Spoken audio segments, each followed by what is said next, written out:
Buen día con todos. Mi nombre es Silvia Flores. Soy licenciada en Trabajo Social. Cuento con un posgrado de maestría en la Universidad Nacional San Agustín de Arequipa en el área de recursos humanos. Y actualmente vengo desempeñándome como trabajadora social en Fluor Corporation en Perú.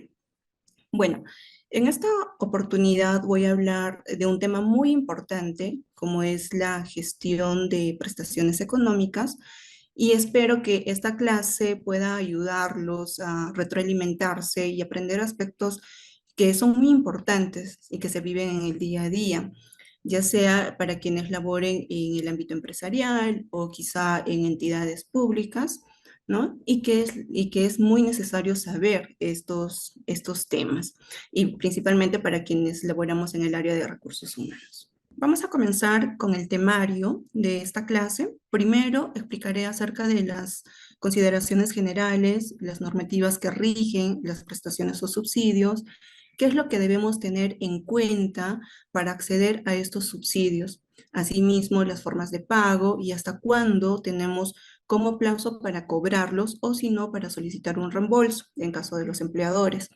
En segundo lugar, también veremos cómo es la valoración que se realiza en caso de una incapacidad temporal, ¿no? Y el procedimiento que se debe realizar para una validación en caso de los certificados médicos particulares. Luego hablaremos un poco acerca del tipo de los subsidios que tenemos por parte de salud y finalmente cómo se realizan los cálculos de un subsidio y se va a explicar algunos casos prácticos. Bien, en cuanto a las prestaciones de seguridad social, ¿no? De forma general. Estas se configuran como un conjunto de medidas técnicas o económicas que reconoce el sistema de seguridad social para prevenir, reparar o superar una determinada situación, ¿no? Ya puede ser de infortunio o estados de necesidad que son derivados de una contingencia propiamente de salud o de repente de un tema de gestación, ¿no? Como lo vamos a ver más adelante. Salud nos brinda estas prestaciones como tema preventivo y también está relacionado con las atenciones médicas, las prestaciones económicas y las prestaciones sociales. Luego, como pueden observar, ¿no? Ahora nos vamos a enfocar netamente en lo que son las prestaciones económicas. En el ámbito de la seguridad social, las prestaciones económicas son eminentemente contributivas y constituyen un derecho en contenido dinerario que una vez reconocido, estas perdón, estas, una vez reconocidos, se van a integrar, ¿no? En el patrimonio de quien es beneficiado, en este caso del asegurado titular, ya sea según las contingencias, ¿no? Protegidas o previstas por la ley número 26790. Ahora, las prestaciones económicas pueden ser, como pueden observar ahí, subsidios,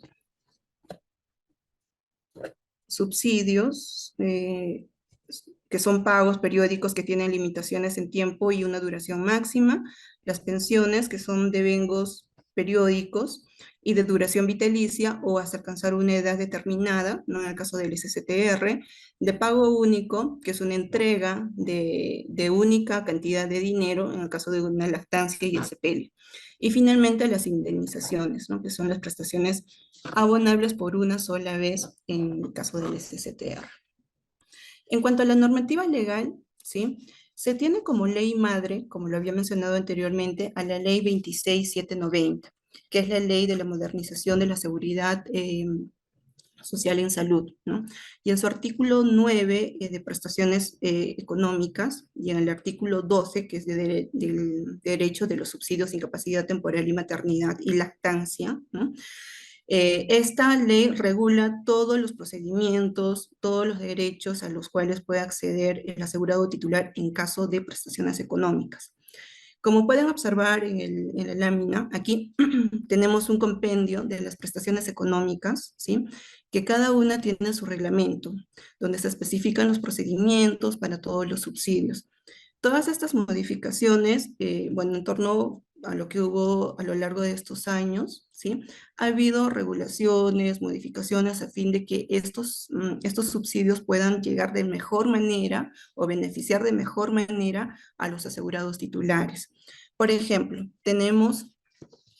la, tenemos el acuerdo del Consejo Directivo número 5814 del año 2011 de salud, que es el reglamento de pago de prestaciones económicas, ¿sí? Que fue promulgada el 28 de julio del 2011.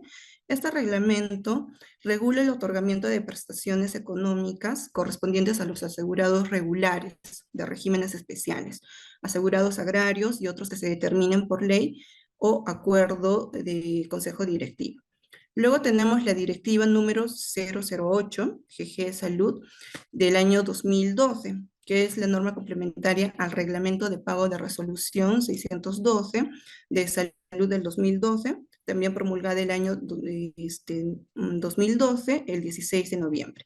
Este reglamento o esta norma actualiza las normas complementarias, ¿no? Aprueba los formularios que son necesarios para el otorgamiento y el pago de las prestaciones económicas que son dispuestos a los colaboradores o al asegurado titular, ¿no?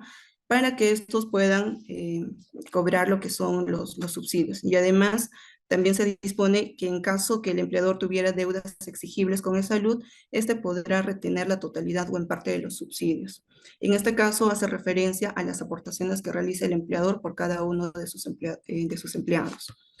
Luego tenemos la directiva número 015 del 2014 de salud, que es la norma de procedimientos para emisión, registro y control de certificaciones médicas para incapacidad y maternidad en salud, ¿sí?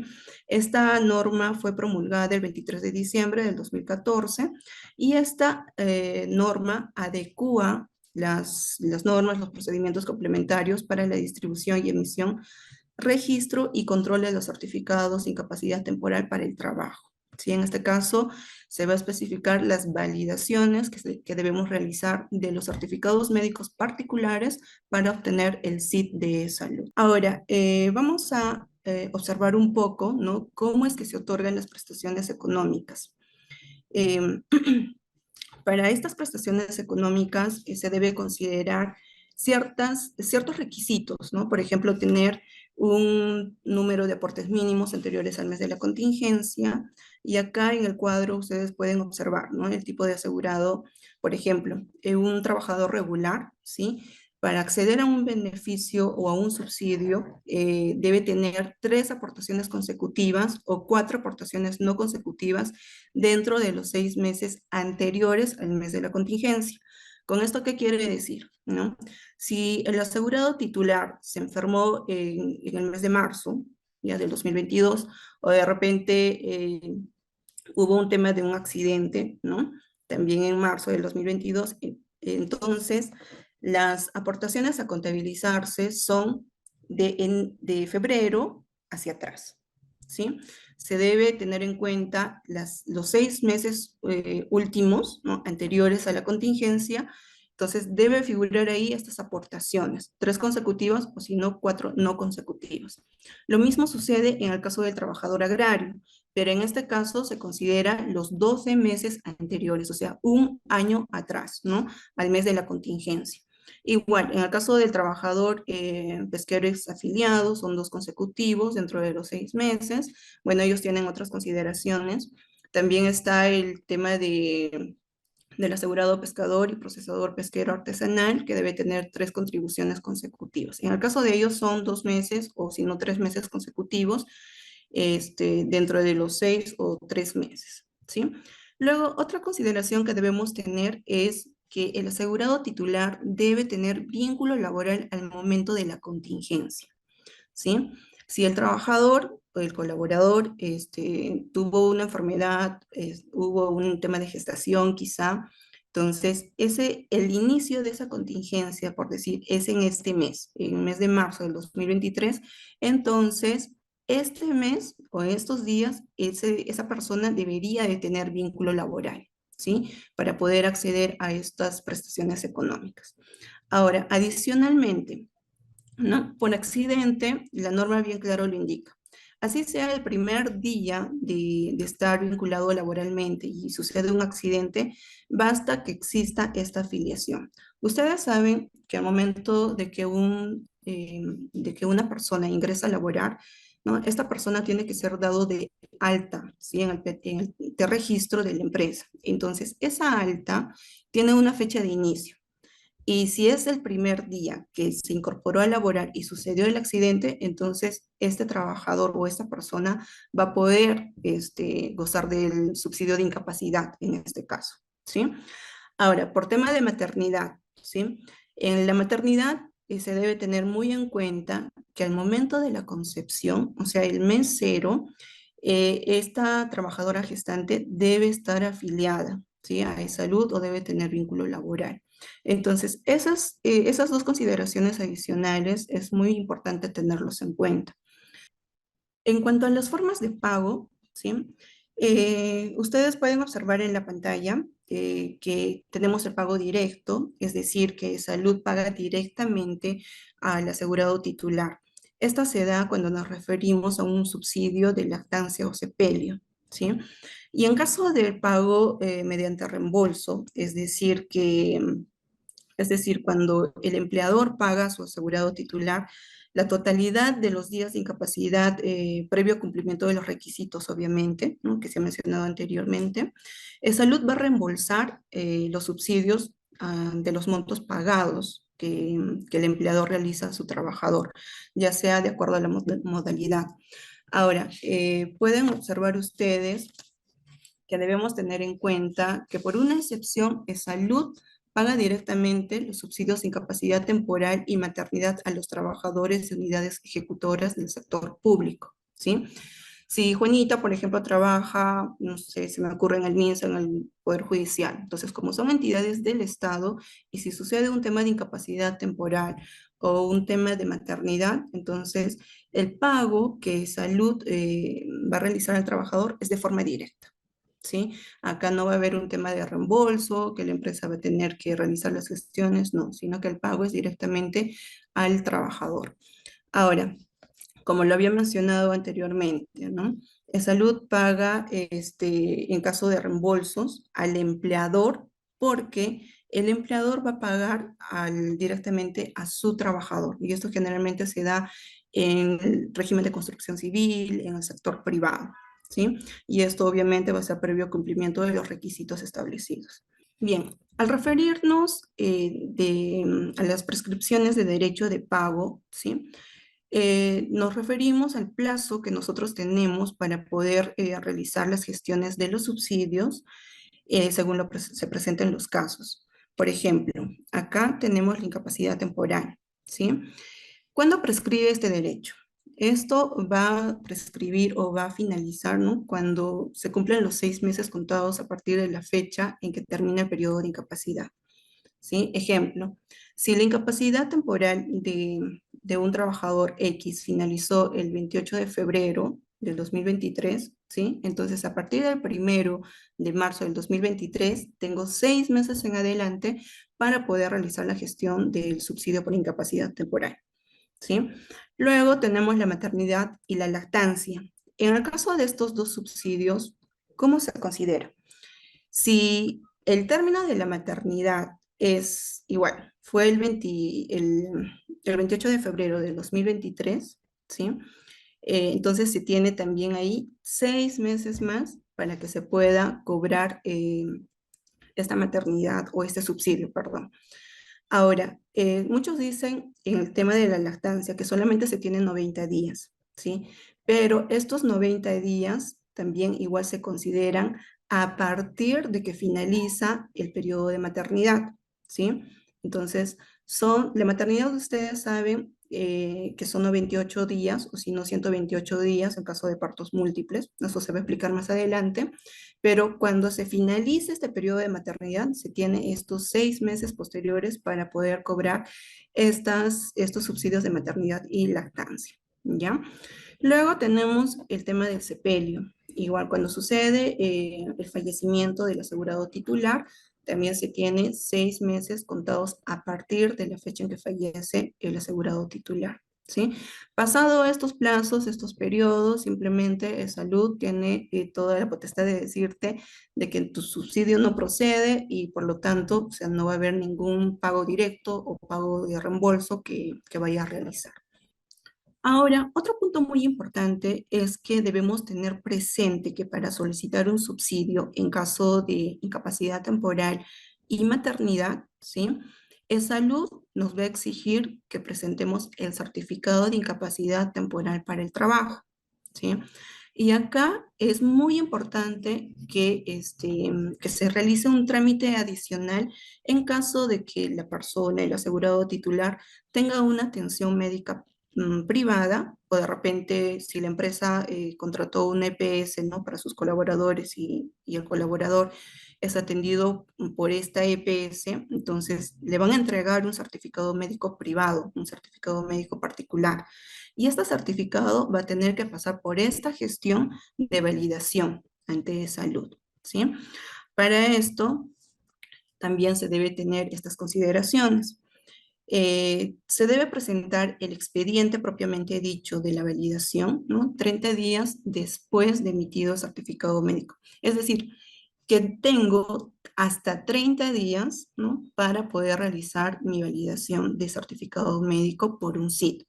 Si mi certificado médico me lo extendieron el día de hoy, ¿no? Que es mm, el día de hoy, que es 29 de marzo de 2023, entonces tengo 30 días para poder realizar esta validación ante salud. Ojo, que son 30 días hábiles, ¿sí? Luego, en Lima se realiza el trámite en CEVID, ¿sí? Y en provincias se realiza en los establecimientos de salud donde el colaborador se ha asignado. También debemos tener en cuenta que de acuerdo a las contingencias o evidencias médicas se van a adjuntar los requisitos médicos. También los formatos se presentan de acuerdo a contingencias comunes, laborales o por maternidad, ¿sí? Algo muy importante, ¿no? Que los periodos se califican según norma. Eso es muy importante. Como lo había mencionado, el SID se otorga a los asegurados regulares activos, ya sean de régimen general o regímenes especiales, mientras realicen actividad remunerada, ¿sí? Ustedes saben que salud también te otorga un periodo de latencia, ¿sí? Si el trabajador una vez fue cesado, ¿no? Y luego acude a salud para recibir una atención médica, pero ya fue cesado y está dentro de su periodo de latencia, entonces salud simplemente sí le va a dar la atención, pero no le va a dar ningún documento como es el certificado de incapacidad temporal. ¿Ya? A eso se refiere esto, que mientras realizan una actividad remunerada, solo ahí sí van a poder tener este documento.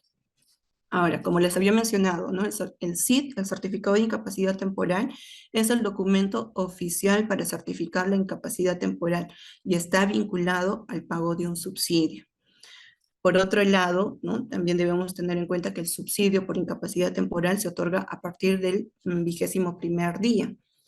También acá sí especificar. Por ejemplo, tengo un trabajador que está con 30 días de descanso médico, ¿sí?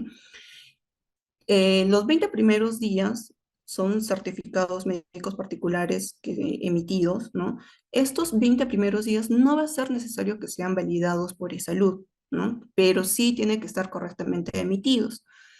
Ahora, cuando hablamos del 21º día en adelante hasta el 30º día, ¿no? Ese periodo de 10 días sí tiene que validarse ante salud. Y cuando uno presenta el expediente, ¿sí? Especifica las fechas de subsidio. Entonces, salud, sí, una vez revisa todos los documentos, te va a otorgar tu certificado de incapacidad temporal. Por otro lado, también algo que debemos de tener muy, muy en cuenta es que el periodo máximo a otorgarse un SID es de 11 meses y 10 días. Esto no quiere decir que te van a entregar un SID por esta cantidad de días, no. De acuerdo a norma, todo SID solo se otorga por 30 días, ¿sí? Y si la incapacidad persiste, entonces este certificado va a ser renovado o actualizado una vez que la persona afectada recibe sus atenciones médicas. Ahora, acá, un poco que lo que les mencionaba, ¿no?, anteriormente. ¿Cómo se valora la incapacidad temporal? ¿Sí? Esta incapacidad temporal se va a ajustar de acuerdo a los criterios técnicos de las tablas de diagnósticos que manejan los médicos de control de salud. Y obviamente estas han pasado por una serie de revisiones, de de situaciones, ¿no? Con qué frecuencia se han estado dando estos diagnósticos y cuáles son los estándares en relación a tiempo de descansos o de incapacidad que se puede otorgar por un diagnóstico X. ¿Ya? Para esta valoración se debe tener en cuenta, ¿no? Por ejemplo, como ven ahí, si un colaborador presenta una determinada situación patológica, puede seguir desempeñando su trabajo dependiendo de estos tres factores, ¿sí? Uno, el colaborador, ahí se debe tener en cuenta su edad, su contextura, bueno, raza no mucho, pero también en algunos casos sí tiene que ver con algunas contingencias que pueda presentar. El puesto de trabajo, ¿sí? Porque ahí se va a ver la carga laboral, ya sea físico o mental, la jornada laboral, ya sea horarios, turnos, descansos que pueda tener, y la enfermedad o lesión, y que puede ser aguda, crónica, si puede resolverse o no. Ahora, antes de explicar un poco este punto, ¿no? Debemos tener en cuenta que para emitir un SIT, ¿sí? Los médicos valoran las limitaciones funcionales o estructurales que pueda presentar el asegurado titular con relación al trabajo laboral o la actividad laboral por la cual ha sido contratado, ¿sí? Es de carácter eminentemente profesional la valoración de esta incapacidad y se debe obviar toda referencia a otras circunstancias, ¿no? Como por ejemplo socioeconómica, situación familiar. La validación del certificado de incapacidad temporal es netamente enfocado en lo que es la enfermedad que pueda sufrir el trabajador o el tema de la maternidad, ¿sí? Ahora, en este slide pueden ver, ¿no?, los diferentes tipos de contingencia y de acuerdo también al tipo de atención, ya sea por consulta externa, emergencia u hospitalización. En cada una de las situaciones o contingencias se piden una serie de requisitos que uno debe de presentar para obtener el SIT, ¿ya? Por ejemplo, en el caso de enfermedad común, ¿sí? Ya sea en los tres tipos de atenciones, consulta externa, emergencia u hospitalización, nos van a solicitar el certificado médico original, ¿ya? También nos van a solicitar la copia de indicaciones médicas recibidas en la fecha de atención, la copia de epicrisis en caso haya un tema de cirugía, la copia de los resultados de ayuda al diagnóstico que sustenten la incapacidad, ¿sí? Esto en caso de corresponder. Bueno, en caso de accidentes comunes, ¿no? En caso de accidentes comunes se presenta la copia del reporte operatorio, ¿sí? Sumado a los anteriores documentos que había indicado. Trabajo sin SSTR, ¿sí? Acá se debe de presentar los recibos por honorarios o comprobantes de pago de la atención recibida, ¿sí? Si la atención fue recibida por una entidad prestadora de salud o una EPS, también se debe adjuntar la documentación que sustente la atención que se ha recibido, ¿no? Como son copias de liquidaciones de gastos, en caso de hospitalizaciones se debe presentar las hojas de preliquidación, ¿no? Por una atención ambulatoria o las órdenes que les puedan dar. También en el caso de accidentes de trabajo, ¿sí?, que ahí sí aplica lo que es el SSTR, en este caso se debe presentar el certificado de incapacidad, ¿no?, el certificado médico privado, la copia de aviso de accidente de trabajo, ya sea de e-salud o ya sea de una entidad privada, ¿sí? Porque cada quien maneja su propio formato. Luego, la copia de la solicitud de atención médica a partir de la segunda atención. Acá deben tener en cuenta de que cuando sucede una contingencia laboral hay una primera ficha de atención de emergencia, ¿sí? Y a este punto que dice copia de solicitud de atención a partir de la segunda atención se refiere cuando ya pasó la emergencia, el colaborador tiene una segunda atención, entonces esa ficha es la que se tiene que presentar, ¿sí? Luego también está la copia de las indicaciones médicas, ¿no? La receta médica que fueron emitidas en la fecha de atención. Si en caso hubo alguna hospitalización o cirugía, se debe adjuntar la copia de epicrisis, también la copia del reporte operatorio y la copia de los resultados de exámenes de ayuda al diagnóstico, ya sea temas de laboratorio, resonancia, ecografías, etc.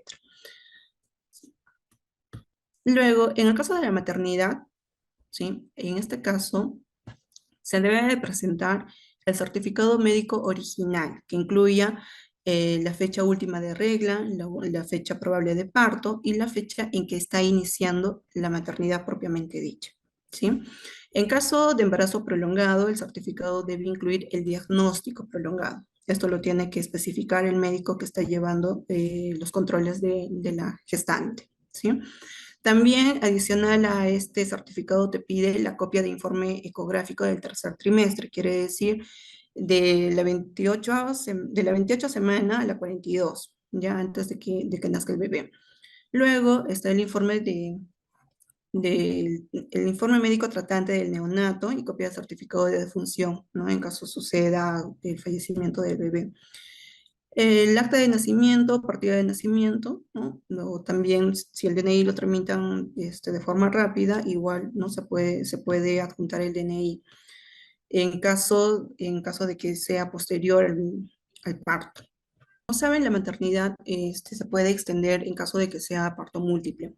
Y si se da esta situación de parto múltiple, ¿sí? Va a haber un embarazo o una maternidad prolongada.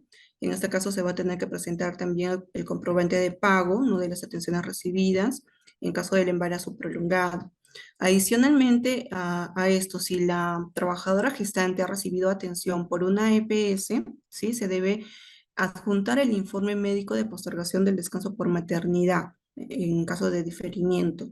¿Sí? Esto, si la trabajadora gestante decide no gozar en los 49 días antes de la fecha probable de parto, ya su periodo prenatal, y decide postergarlos para acumularlos con su periodo postnatal, entonces se debe adjuntar este informe, ¿sí? Como ven ahí, indica que es el anexo número 18, que eso está reglado o normado por la directiva número 15 de salud.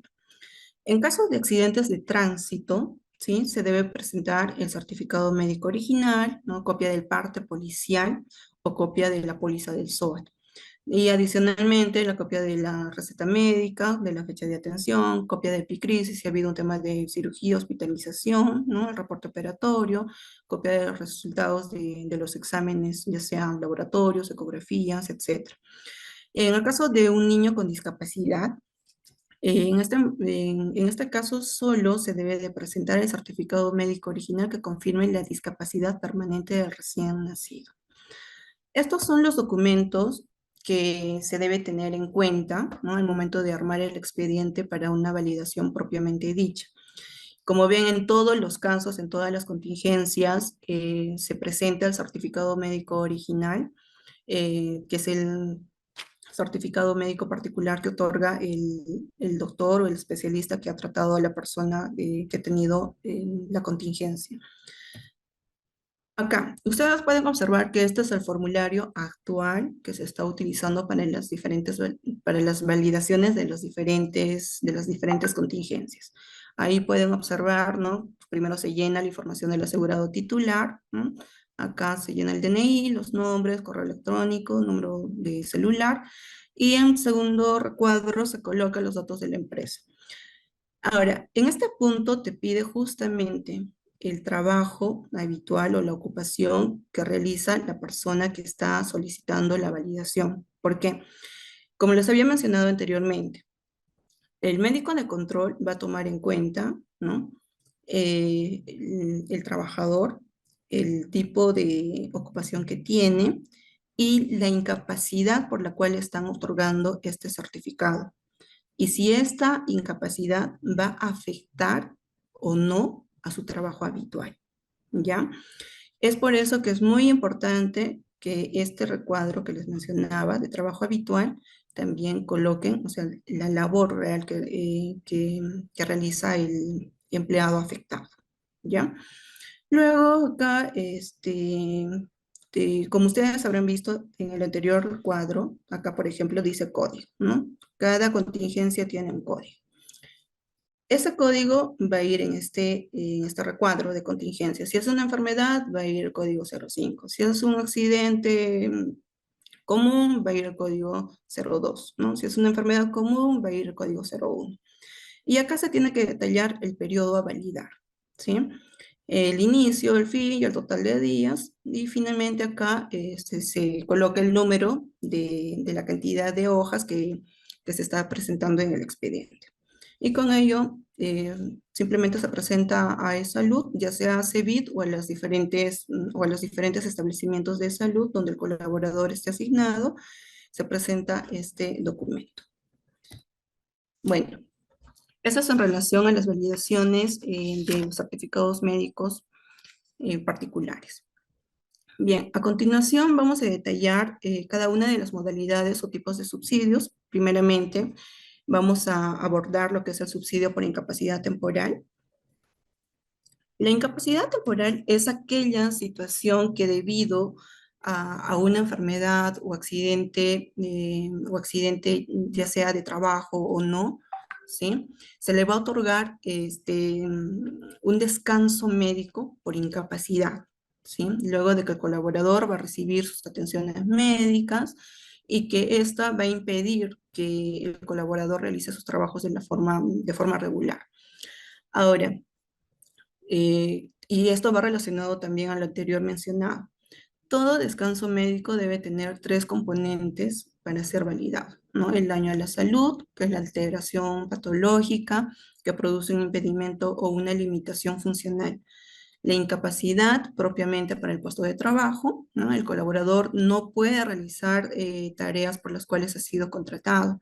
Y el pronóstico asociado, que es la incapacidad, si puede ser reversible o no, si se soluciona en el tiempo previsto en la ley 26790 de salud, ¿sí? Legalmente se califica y se divide en periodos no laborales, perdón, sí, no laborados y no subsidiados, que son los 20 primeros días, ¿ya? Y a partir del 21º día en adelante estamos hablando de los días subsidiados.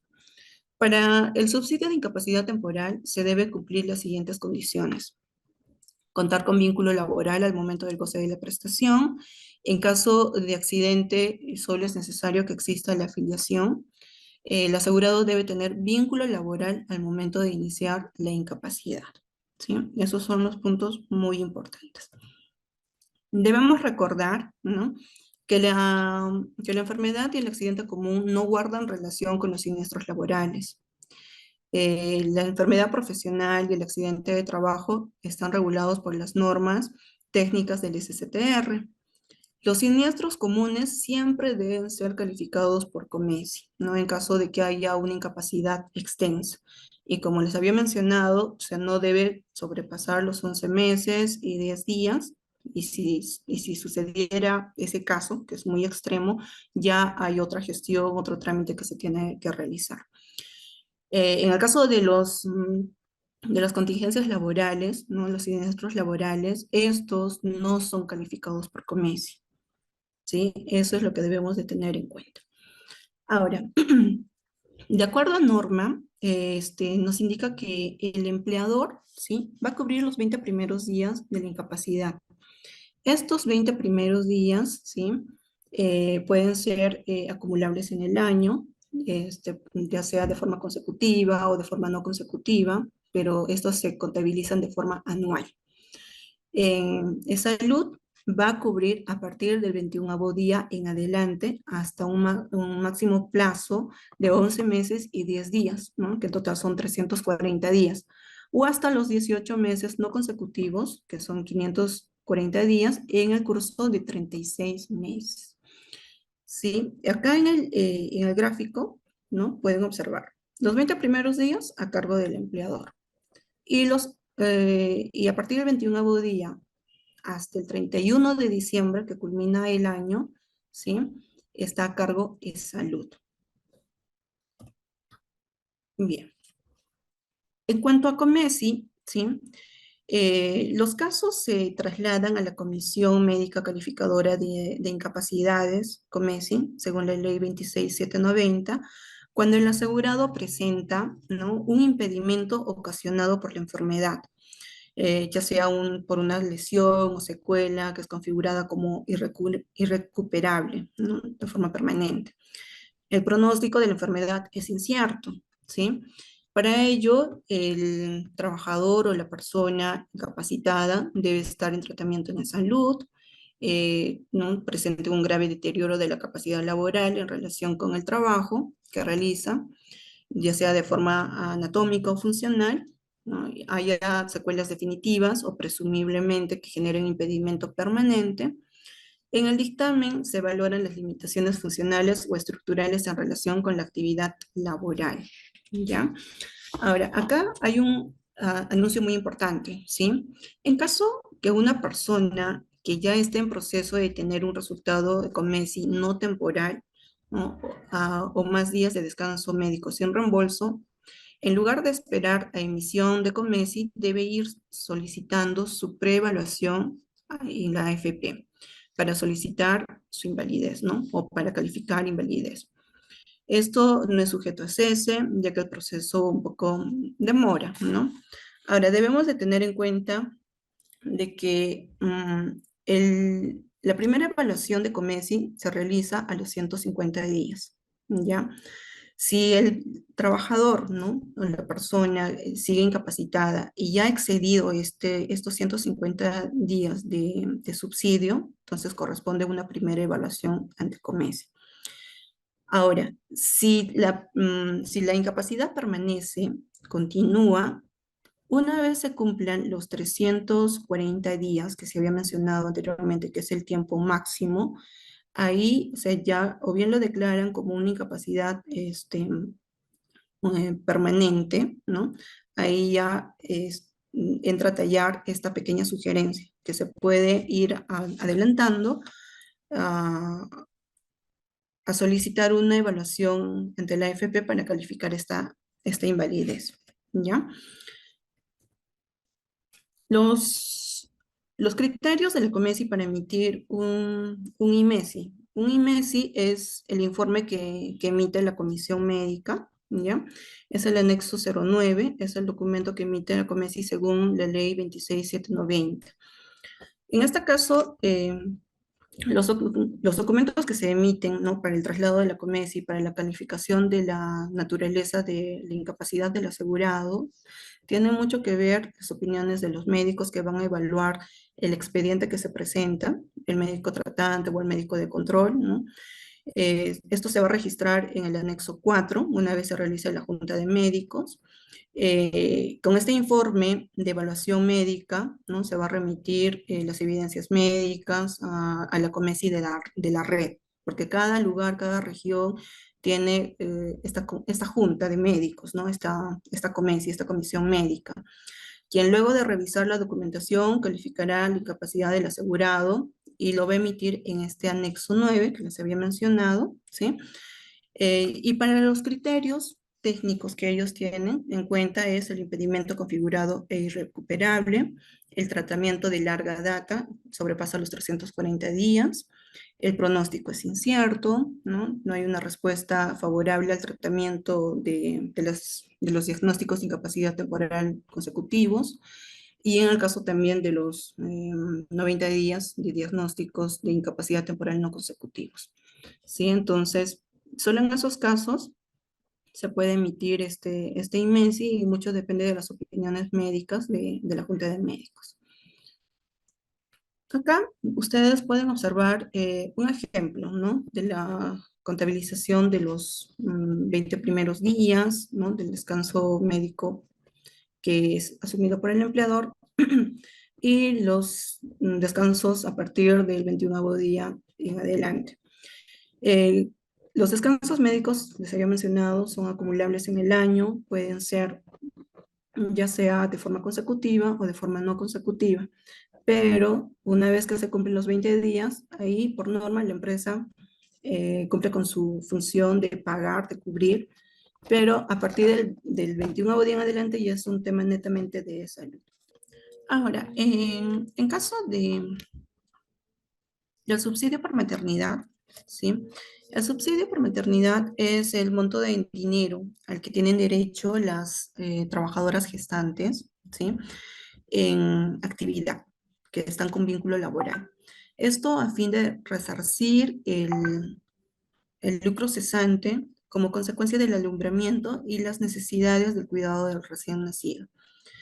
El reglamento de ley número 26644, ¿sí? La ley que precisa el goce del derecho de descanso prenatal y postnatal de la trabajadora gestante, regula que toda trabajadora gestante en actividad afiliada a salud o a una EPS, ¿sí? Se le otorga un SID de maternidad por 98 días o 128 días en caso de parto múltiple.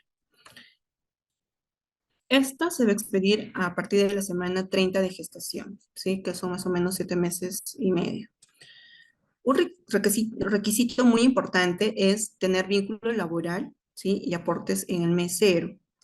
Al decir mes cero nos referimos al mes de concepción, ¿sí? Ya esto va a ser determinado por una ecografía y va a estar plasmado también en la tarjeta de control. ¿Qué se entiende por mes de la concepción? ¿No? Como les había mencionado, al hablar del mes cero nos referimos al mes en que sucede la concepción. Y para tener derecho a la maternidad, la asegurada regular dependiente debe estar con vínculo laboral, ¿sí? El mes de la concepción se determina como el noveno mes anterior al mes de la fecha probable de parto, ¿no? Por ejemplo, la fecha probable de parto es el 15 de mayo del 2022, entonces el mes de la concepción fue un agosto del 2021. Y como la colaboradora sigue con vínculo laboral, entonces le va a corresponder lo que es la maternidad, ¿ya? En caso del inicio del descanso por maternidad, la ley 26644 es la que regula el tiempo del inicio por maternidad. Médicamente es recomendable 49 días antes de la fecha probable de parto y 49 días posteriores, ¿sí? Ahí se suman los 98 días.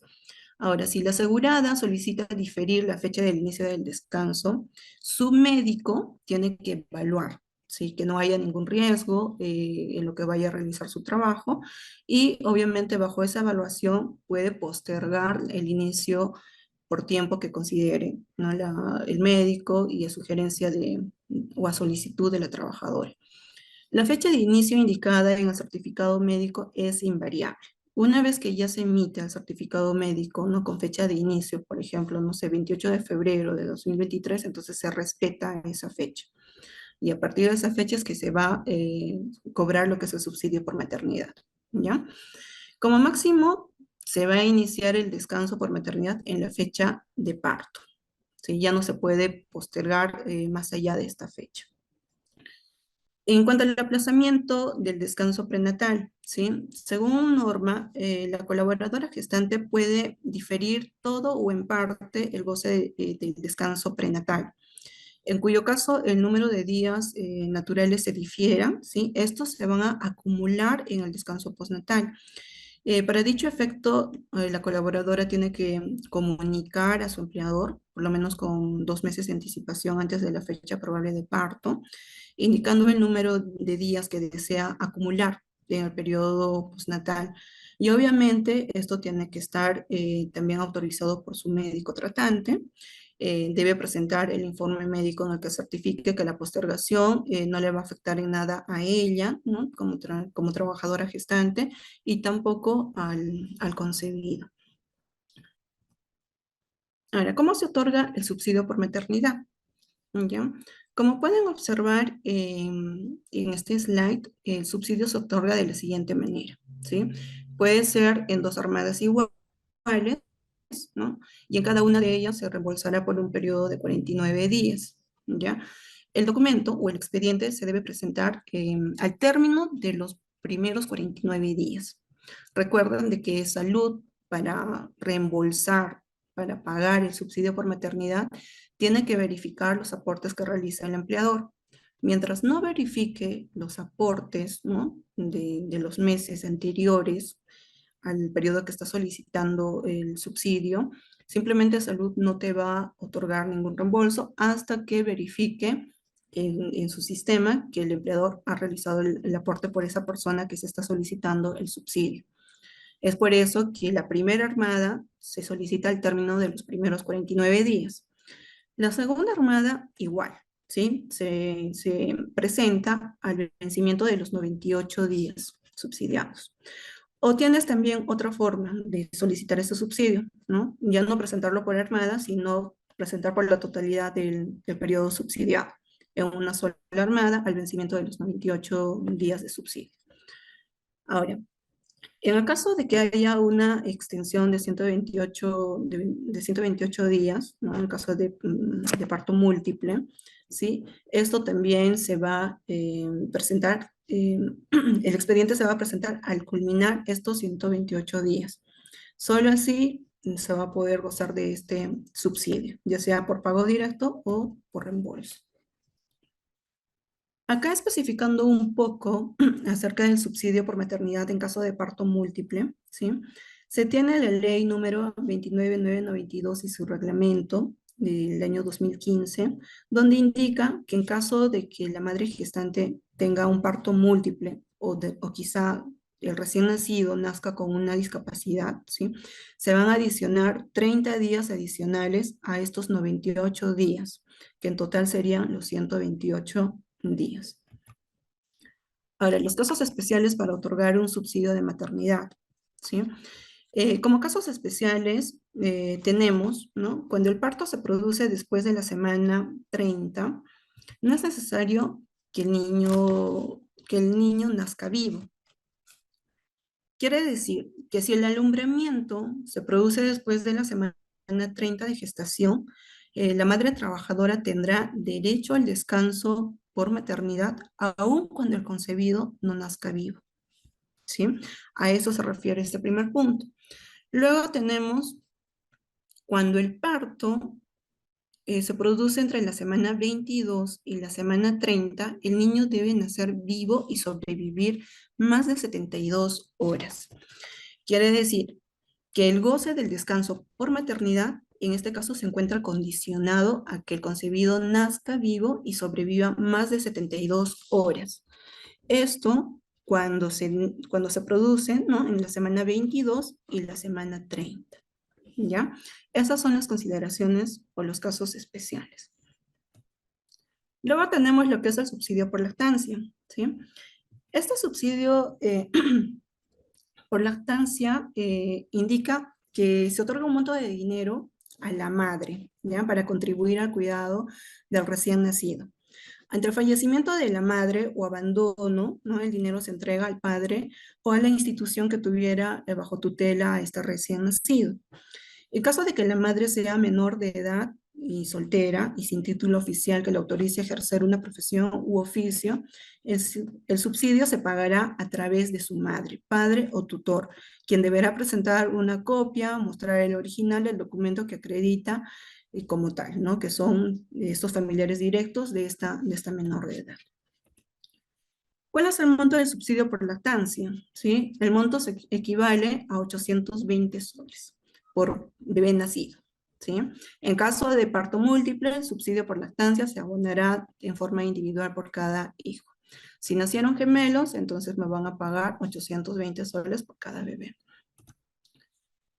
Hoy en día, a raíz de la pandemia, ¿no? De todo lo que hemos vivido en estos últimos años, los trámites se han agilizado de forma, ¿no? muy paulatina y en este caso se tiene, por ejemplo, la lactancia sin papeles, ¿no? O sea, quiere decir que para solicitar el subsidio de lactancia no se necesita presentar documentos, ¿no? En físico o enviar documentación a la Oficina de Prestaciones Económicas para acceder a este beneficio.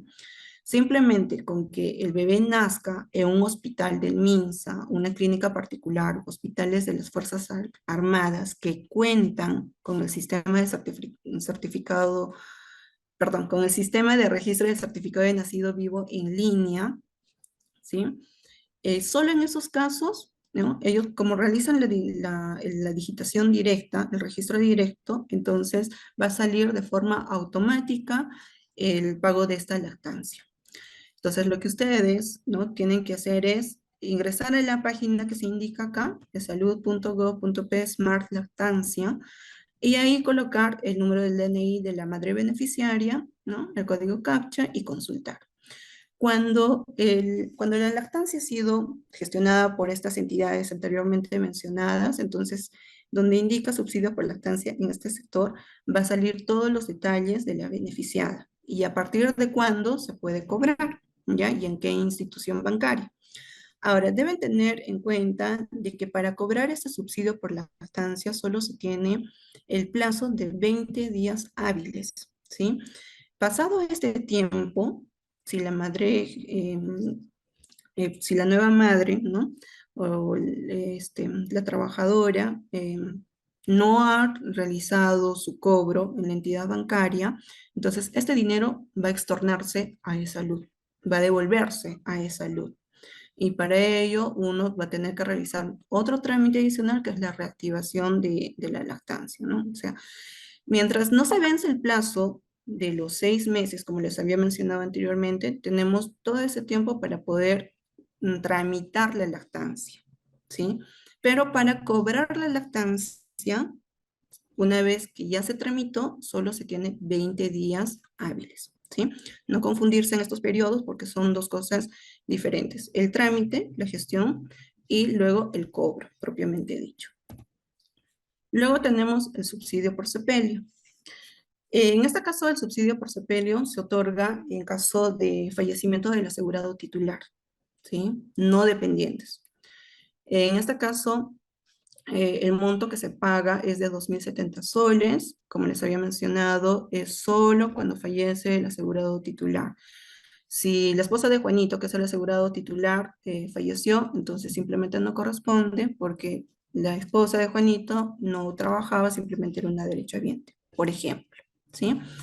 Ahora, es importante saber que los conceptos que se reconocen en salud son diferentes a los reconocidos en la AFP. Acá se deben presentar las boletas de venta de funeraria.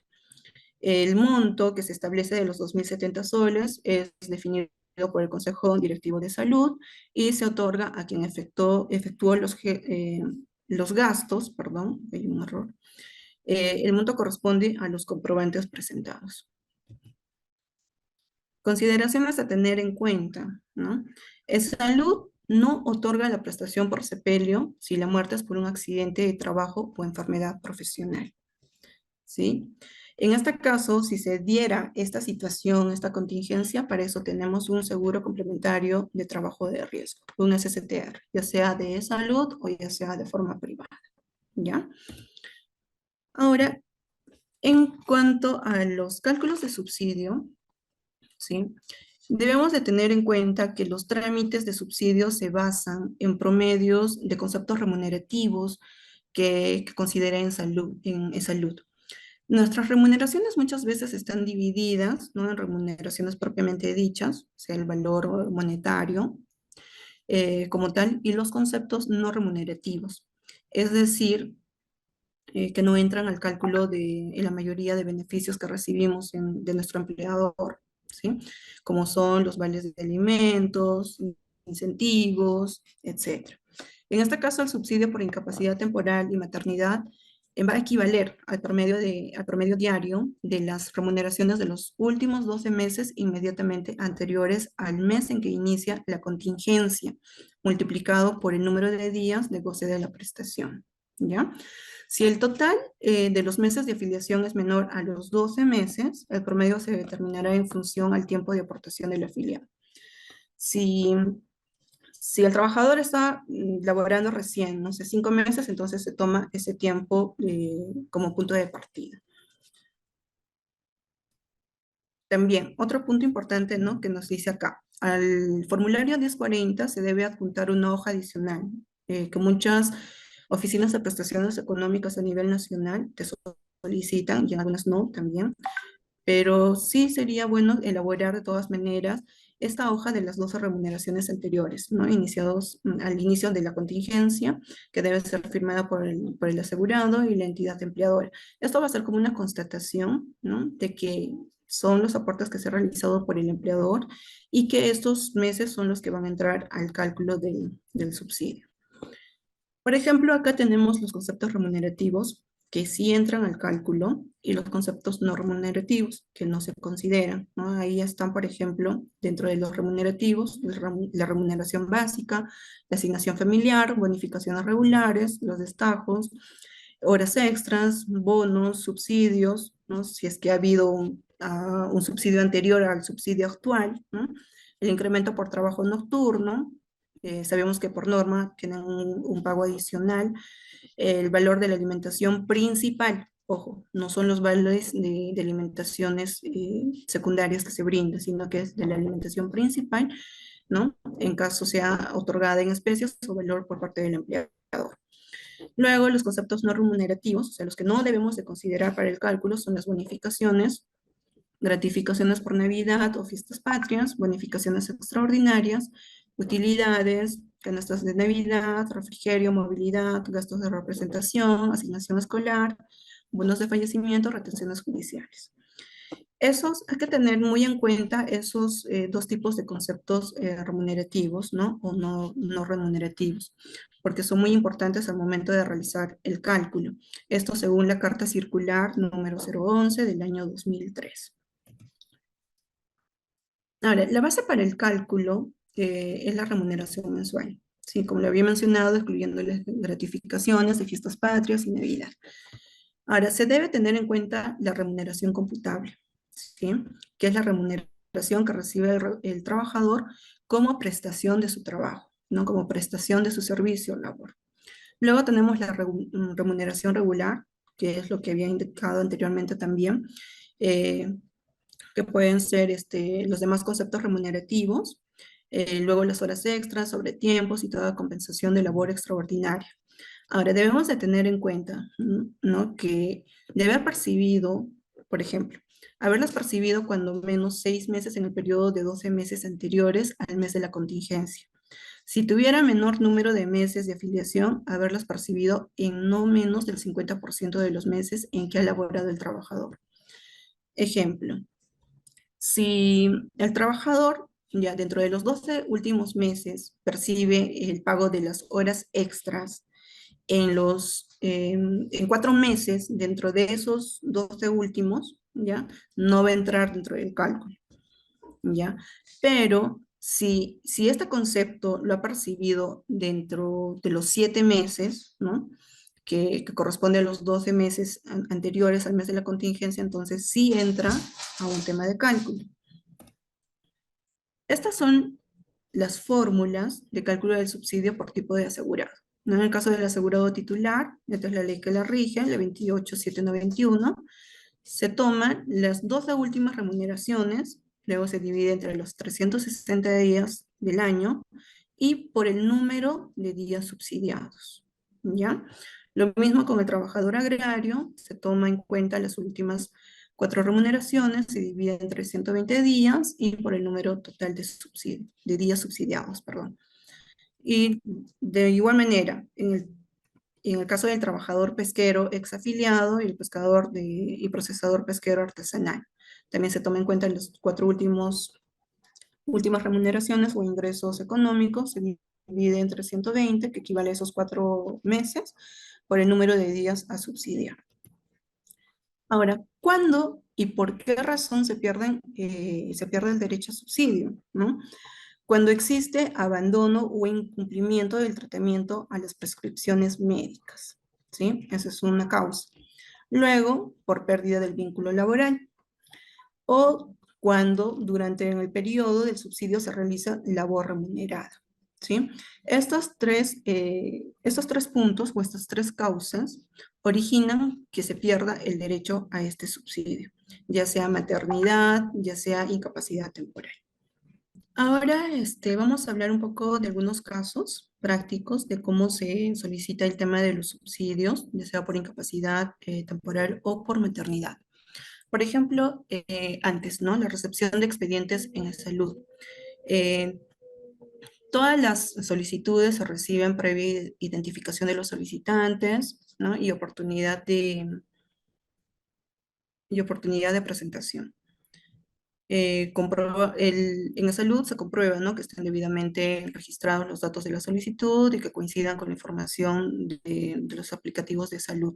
Y esto nosotros o nosotras, ¿no?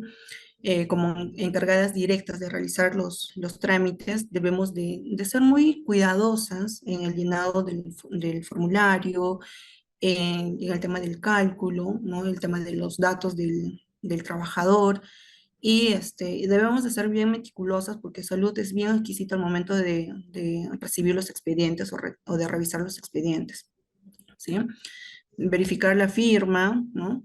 De los asegurados, beneficiarios o representante legal, en caso esta persona firmara los formatos, y se debe registrar la solicitud conforme en el SIAC, ¿no? Y a salud, una vez que nosotros presentamos el documento, nos otorga un NIT, ¿sí? Para poder realizar el seguimiento de cuándo puede salir la fecha de pago, ¿no? Y esto se realiza a través de la página web de salud. Bien, acá tenemos, por ejemplo, el caso de un trabajador, ¿sí?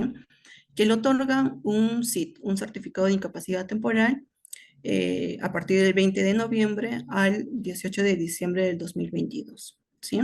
Los 20 primeros días que son a cargo del empleador van del 20 de noviembre al 8 de diciembre, ¿sí? Y el subsidio reconocido por el salud va a ser del 9 de diciembre al 18 de diciembre. Entonces, ahí tenemos este periodo a solicitar como subsidio, como subsidio, ¿no? La determinación del subsidio, como les había mencionado, se realiza contabilizando los 12 meses anteriores, ¿no? A la contingencia. Si el CIT fue otorgado el 20 de noviembre, entonces debemos de tomar en cuenta los meses o las aportaciones de los meses de octubre hacia atrás, ¿sí? Quiere decir que va a ser de octubre del 2022, ¿no? Hacia atrás hasta noviembre del 2021. Entonces, acá en el cuadro, por ejemplo, pueden ver los conceptos remunerativos, ¿no? El sueldo básico, la asignación familiar, el destaque, bonos, horas extras y el total por cada mes.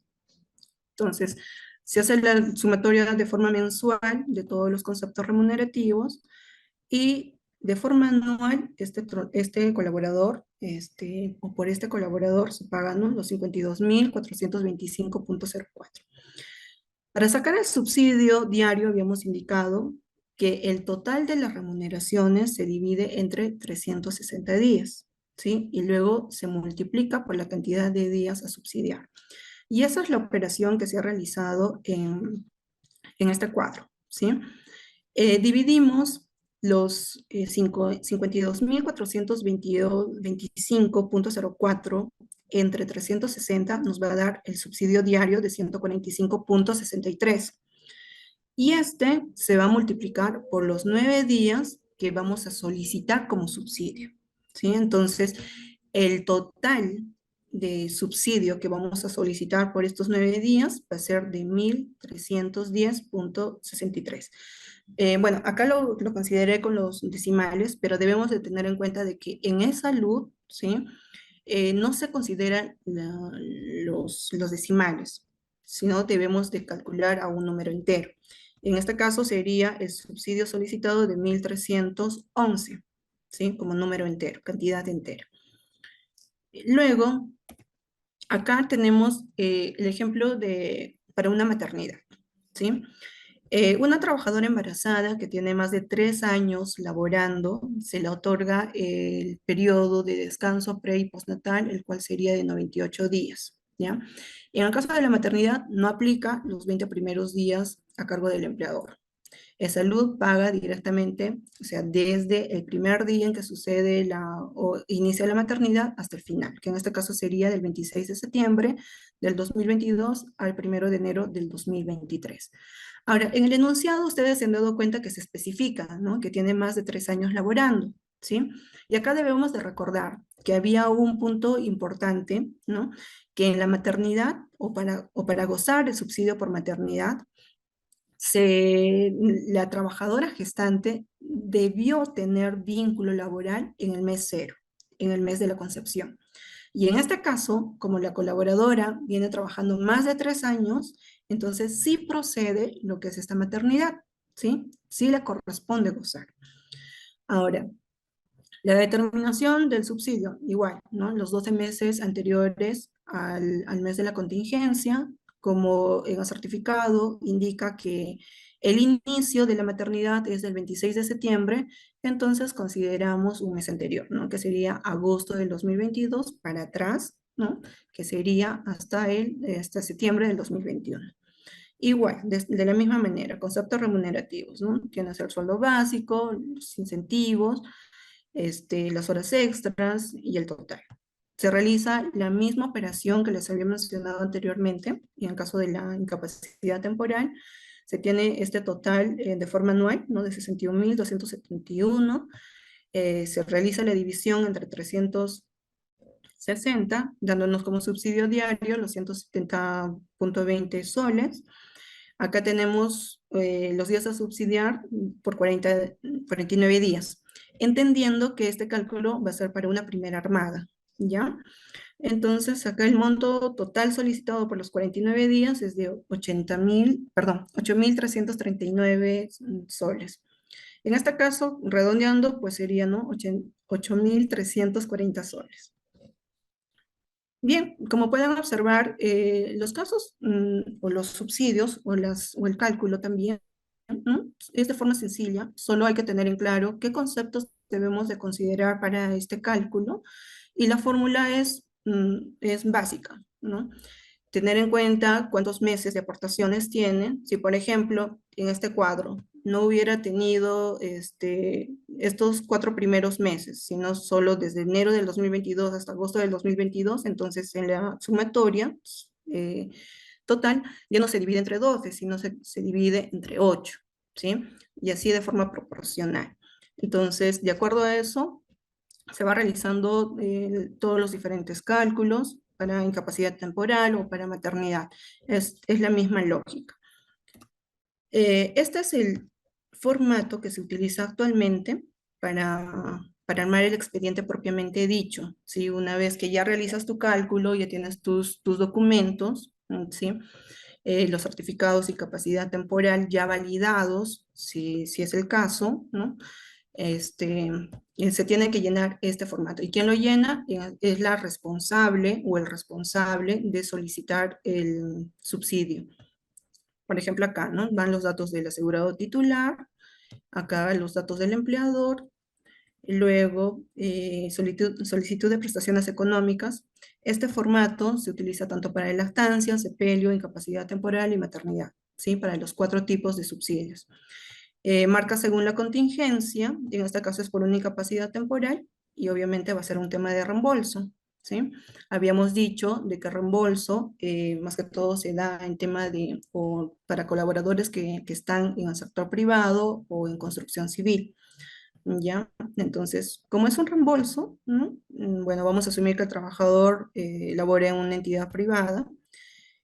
Acá se marca, ¿no? Si el asegurado contó con vínculo laboral al momento de la contingencia, entonces sí, ¿no? Y esta información de salud lo va a verificar en su sistema. Por eso es que nosotros tenemos que ser congruentes también al momento de registrar la información. La fecha de contingencia, que es el inicio de la incapacidad, ¿ya? El periodo subsidiado, se detallan las fechas, el inicio y el fin, cuántos días son y el monto que se solicita. En este cuadrante, que es la información complementaria, en este cuadrante solo se registra todos aquellos certificados médicos particulares o el CID, ¿ya? El certificado de incapacidad temporal para el trabajo, que estén dentro de los primeros 20 días, ¿sí? Solo es información. Si al trabajador le dieron en documentos, por decir, le dieron 5 documentos, que es para un descanso médico en total de 150 días, se ha visto esos errores, ¿no? Que lo registran todo, todos los certificados registran en este cuadrante, pero no. Como les digo, solo los 20 primeros días, y aquí lo especifica, ¿ya? Estos certificados que contienen los 20 primeros días se registra acá. Y a partir del día del subsidio, ya se detalla en el periodo subsidiado, ¿sí? Y a este formato van las correspondientes firmas, ya sea del representante legal o de repente de la trabajadora social o el trabajador social, y obviamente la firma del asegurado titular. Con este expediente se presenta a e-Salud y una vez está todo ok, e-Salud simplemente te va a otorgar una fecha de pago. Igual, una vez que se emite la fecha de pago, tienes 20 días para poder realizar este cobro, ¿sí? Pasado ese tiempo, el dinero extorna, o sea, se devuelve a salud y se va a tener que reactivar nuevamente el expediente. ¿Sí? Hoy en día la reactivación es más sencilla. Lo puedes hacer, si tienes tu usuario, ¿no? Lo puedes realizar en la página, en la plataforma Viva, ¿ya? Y ahí simplemente te figura el expediente que está vencido, le das reactivación, entonces el sistema automáticamente te da una fecha próxima para que puedas iniciar nuevamente con el cobro, ¿no? Entonces, hoy en día ya es más fácil, no es como antes que tenías que solicitar con una carta, con un documento adicional, ¿no? Y tenías que esperar un tiempo prolongado para que te vuelvan a reactivar el expediente. Bueno, de esta manera, culminamos con esta clase, esperando que haya sido entendible, ¿no? He tratado de ser lo más explícita, utilizar términos más sencillos para que puedan entenderlo, y de esta manera, pues, doy por finalizada la clase. Gracias.